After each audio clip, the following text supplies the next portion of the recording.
एक घर में माँ, उनका बेटा, बहू और पोता रहते थे। माँ और बेटा दोनों बहू पे बहुत जुल्म करते थे। अपना सारा काम बहू के ऊपर थोप देते थे। उन्हें बहू की कुछ कदर ही नहीं थी, मानो उन्होंने बहू नहीं काम वाली लाई है, और बहू बेचारी बोली वाली उन दोनों के जुल्म चुपचाप सहती थी और उनका सारा काम बिना कुछ कहे पूरा कर देती थी। सुमन, जरा मेरा तौलिया ला देना, मुझे नहाने जाना है, और मेरे कपड़े भी इस्त्री करके रख देना। ला रही हूँ माँ जी। ये लीजिए माँ जी, आपका तौलिया। तौलिया लाने दुकान गई थी क्या? इतनी देर लगती है क्या तौलिया लाने में? क्या कर रही थी इतनी देर? जी माँ जी, वो मैं सबके लिए चाय बना रही थी और चिंटू भी बहुत परेशान कर रहा था। अपना बेल चिंटू पे मत फाड़ो, जाओ अब यहाँ से। यहाँ खड़े रह के मेरा मुंह मत देखो, जाओ काम करो और सबके लिए नाश्ता भी बनाओ। जी माँ जी, बनाती हूँ। काम तो करती नहीं, सिर्फ टाइम पास करने को बोलो, काम चोर कहीं की। फिर बहू अपने बाकी के काम करने लग जाती है और शाम को अचानक उसकी छोटी बहन पूजा उनके घर आ जाती है। सरप्राइज दीदी। अरे पूजा, तुम यहाँ कैसे आना हुआ? वो मेरे ऑफिस का काम था, इसीलिए मैं आई हूँ। तो अगले कुछ दिनों के लिए मैं आपके साथ ही रहूंगी। अरे वाह, ये तो अच्छी बात है। इस वजह से तुम यहाँ आ तो गई। चलो मैं तुम्हें अपना कमरा दिखाती हूँ। लाओ, अपना सामान मुझे दे दो। अरे दीदी, कोई बात नहीं, मैं उठा लूंगी। फिर सुमन अपनी छोटी बहन को उसका कमरा दिखाने ले जाती है और आते आते सोचने लगती है, हे भगवान, अब क्या करूं? एक तो पहले से ही इस घर में औरतों की इज्जत नहीं करते, ऊपर से ये भी आ गई। भगवान करे माँ जी और मेरे पति इसे कुछ ना कहे जैसे मुझे सुनाते हैं, क्योंकि ये सुन लेने वाली बिल्कुल भी नहीं है। कहीं ये कुछ उल्टा सीधा जवाब ना दे दे। अगले दिन सुबह पूजा और सुमन दोनों चाय पी रहे होते हैं। तभी सुमन का पति राहुल आता है। तुम दोनों की बातें हो गई हो तो मुझे टिफिन मिलेगा या फिर वैसे ही जाना पड़ेगा बिना टिफिन के? अरे ये क्या, अभी तक टिफिन रेडी नहीं हुआ मेरा? सुबह से क्या गप्पे ही मार रही थी क्या? तुम्हें समझता नहीं क्या? मुझे ऑफिस के लिए देर हो रही है। जी गुस्सा मत होइए, सब कुछ रेडी है, बस अभी पैक कर देती हूँ। सिर्फ 2 मिनट रुकिए। जाओ जाओ, नहीं चाहिए अब तुम्हारे हाथ का टिफिन, मैं खा लूंगा बाहर। कोई जरूरत नहीं है तुम्हारी टिफिन की। जब से तुम्हारी ये बहन आई है तुम्हारा घर में ध्यान ही नहीं है।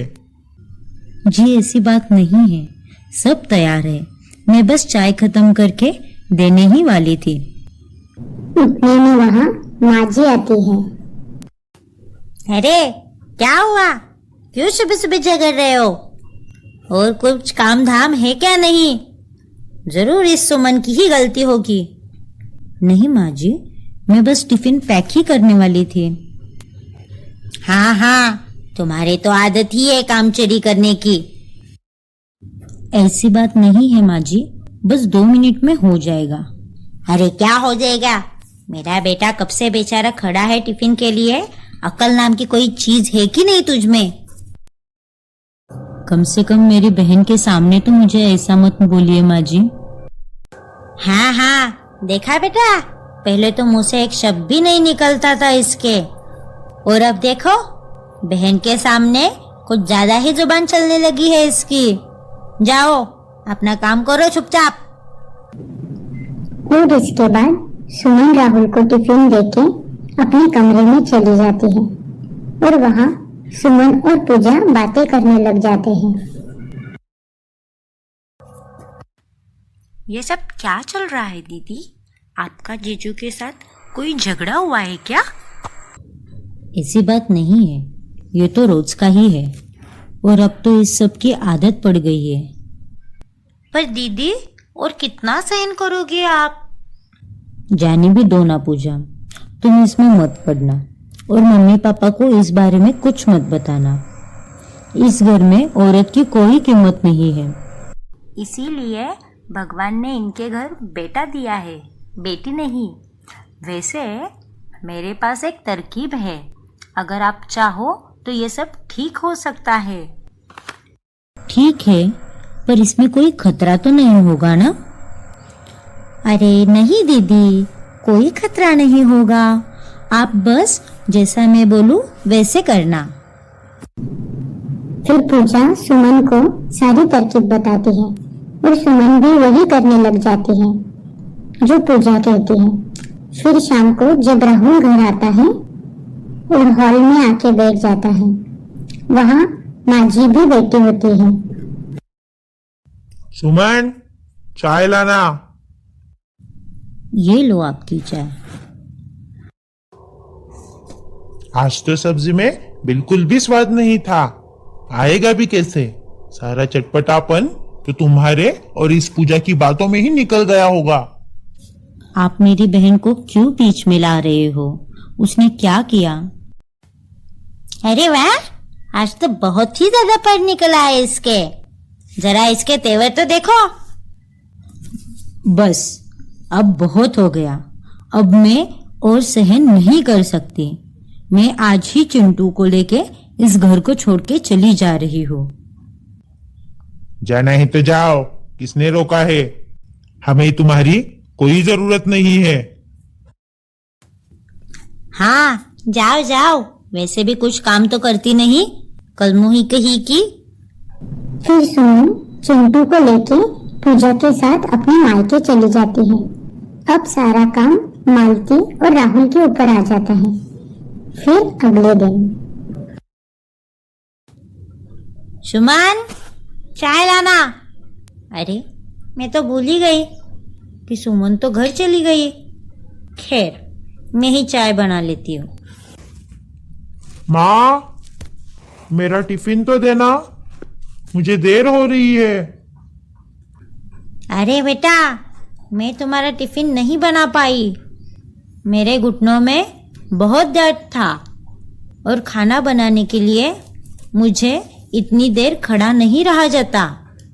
बहू होती तो वो बना लेती। आज के दिन तुम बाहर खाना खा लो। हाँ, वो बात तो है। सुमन होती तो कर लेती।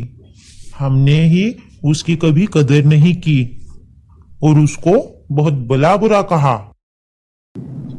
ऐसे ही कुछ दिन बीत जाते हैं। तब मालती और राहुल को सुमन की कीमत समझ आती है। बेटा, अब मुझसे और काम नहीं होता। तू जाके मेरी बहू की माफी मांग और उसे घर ले आ। हाँ माँ, मैं आज ही जाके उसे लेके आता हूँ। आज के बाद हम उसे बिल्कुल भी परेशान नहीं करेंगे। वो घर के सब काम कर रही थी और हम फिर भी उसे डांट रहे थे। बिल्कुल बेटा, आज से हम उसके साथ अच्छा बर्ताव करेंगे, उसकी कदर करेंगे। जा, अब पहले उसे लेके आ। फिर राहुल सुमन की माफी मांग के उसे घर ले आता है। तब से सब उस घर में खुशी खुशी रहने लगते हैं।